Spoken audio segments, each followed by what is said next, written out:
প্রচণ্ড বৃষ্টি বাইরে, তারপরেও কিছুই করার নেই, বাইরে বের হতেই হবে। কারণ সামনে ননদিনীর বিয়ে, প্রচুর প্রচুর শপিং করতে হবে। যদিও বৃষ্টির ভিতরে তোমাদের সাথে খুব একটা বেশি শেয়ার করতে পারতেছি না, কারণ বাইরে বের হলে বৃষ্টিতে এমনিতেই নাজেহাল অবস্থা হয়ে যাচ্ছে। অনেক বেশি বৃষ্টি হচ্ছে, তারপরেও বাবুকে রেখে আমি আর আমার হাজব্যান্ডেও রেডি হয়ে বের হয়ে পড়লাম। আজকে যাব শপিং করতে মেইন খুলনা, মানে খুলনার ডাকবাংলোতে। তো প্রথমেই বাসা থেকে রিক্সা নিয়ে চলে আসলাম নতুন রাস্তায়। টিপটাপ বৃষ্টি কিন্তু পড়ে যাচ্ছে, বৃষ্টির কোনো থামাথামি নাই। তো এখানে আমরা সিএনজির জন্য অপেক্ষা করতেছিলাম, তেমন একটা সিএনজি আসতেছে না। জানি না কেন বৃষ্টিতে মনে হয় সিএনজি চালকরাও ঘুমাচ্ছে। অধিকাংশ মানুষই কিন্তু বৃষ্টি হলে বাইরে বের হতে চায় না, কেন জানি আমার তার ঠিক উল্টাটা। বাইরে বের হতে বৃষ্টির ভিতরে আমার অনেক বেশি ভালো লাগে। আর এই শপিং করতে যাচ্ছি, কি যে মজা লাগতেছে। অনেকক্ষণ অপেক্ষা শেষে অবশেষে একটা সিএনজি পাইলাম। এই তো আমরা দুইজন সিএনজির ভিতরে উঠে পড়েছি। বাইরে কিন্তু প্রচণ্ড বৃষ্টি, সবাই মিলে দুই পাশে কাপড় দিয়ে ঢেকে দিচ্ছিল যাতে সিএনজির ভিতরে পানি না আসে। কিন্তু আমি তো সে নাজেহাল অবস্থা, আমি তো কোনোভাবেই ঢাকবো না, কারণ বৃষ্টি দেখতে এত বেশি ভালো লাগতেছে।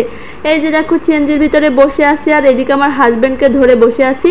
ও বারবার বলতেছে যে এটা টেনে দাও, কারণ পানি আসতেছে, কিন্তু আমার অনেক বেশি ভালো লাগতেছে।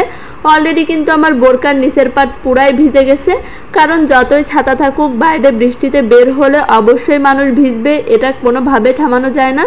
তো অবশেষে ভিজতে ভিজতে আমরা চলে আসলাম ডাকবাংলোতে। আর প্রথমেই চলে এসেছিলাম 3 পিস আর শাড়ি নেওয়ার জন্য। ঈদে আমরা যেখান থেকে শপিং করেছিলাম ডাকবাংলোর একদম পাইকারি মার্কেট থেকে, সেখানেই চলে আসলাম, কারণ আমাদের অনেকগুলো 3 পিস আর শাড়ি নেওয়ার প্রয়োজন ছিল। তো সব কিছু সেখান থেকে নিয়ে চলে আসলাম হচ্ছে আমরা পাঞ্জাবি পায়জামা শার্ট প্যান্টের দোকানে। এর মাঝখানেও কিন্তু আমরা টুকিটাকি অনেক জিনিস কিনে ফেলেছি, কিন্তু সেগুলো আমরা দেখাতে পারিনি, কারণ বাইরে প্রচণ্ড বৃষ্টি, ভিজে ভিজে তো আর দেখানো সম্ভব না।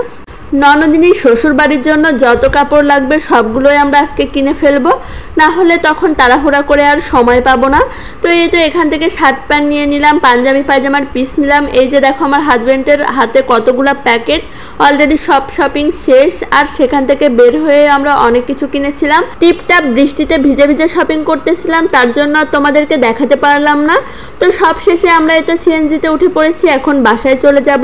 অনেক বেশি রাত হয়ে গেছে, খুব তাড়াহুড়া করতেছিলাম শেষে, কারণ বাবুকে রেখে এসেছি, আবার বাইরে তো তেমন বৃষ্টিও হচ্ছে। তো অনেক বেশি মজা করলাম, বৃষ্টিতে ভিজে ভিজে অনেক বেশি শপিং করলাম। তো তোমাদের কাছে আমাদের শপিং কেমন লাগলো অবশ্যই কিন্তু কমেন্ট করে জানাবা। আর নেক্সট ডে মানে কালকে আমরা আবার শপিংয়ে বের হব, সেটাও তোমাদের সাথে শেয়ার করব। তো আজ এই পর্যন্ত, সবাই ভালো থাকবা, সুস্থ থাকবা, আল্লাহ হাফেজ।